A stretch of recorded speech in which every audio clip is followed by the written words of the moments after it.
ಅಪ್ರಾಪ್ತ ವಿದ್ಯಾರ್ಥಿನಿಯನ್ನ ಗರ್ಭಿಣಿ ಮಾಡಿದ್ದಾನೆಂಬ ಸುಳ್ಳು ಆರೋಪಕ್ಕೆ ಹೆದರಿ ಯುವಕ ಆತ್ಮಹತ್ಯೆ ಮಾಡಿಕೊಂಡಿರುವ ಘಟನೆ ಮೈಸೂರು ಜಿಲ್ಲೆಯ ಪಿರಿಯಾಪಟ್ಟಣ ಕುಡಕೂರಿನಲ್ಲಿ ನಡೆದಿದೆ.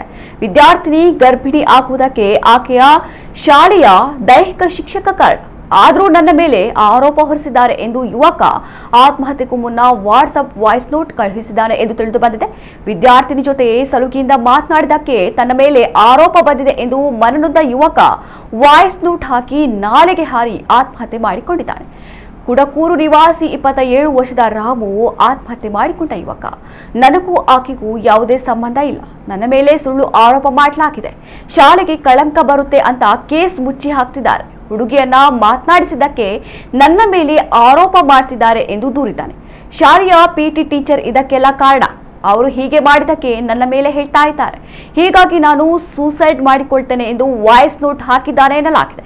ಪಿರಿಯಾಪಟ್ಟಣ ತಾಲೂಕಿನ ಶಾಲೆಯೊಂದರಲ್ಲಿ ನಡೆದಿರುವ ಘಟನೆ ಇದಾಗಿದ್ದು, ಅಕ್ಟೋಬರ್ 31ರಂದು ವಾಯ್ಸ್ ನೋಟ್ ಹಾಕಿ ಯುವಕ ನಾಪತ್ತೆಯಾಗಿದ್ದ. ಇದೀಗ ಬೆಟ್ಟದ ತುಂಗಾ ನಾಲೆಯಲ್ಲಿ ಶವವಾಗಿ ಪತ್ತೆಯಾಗಿದ್ದಾನೆ.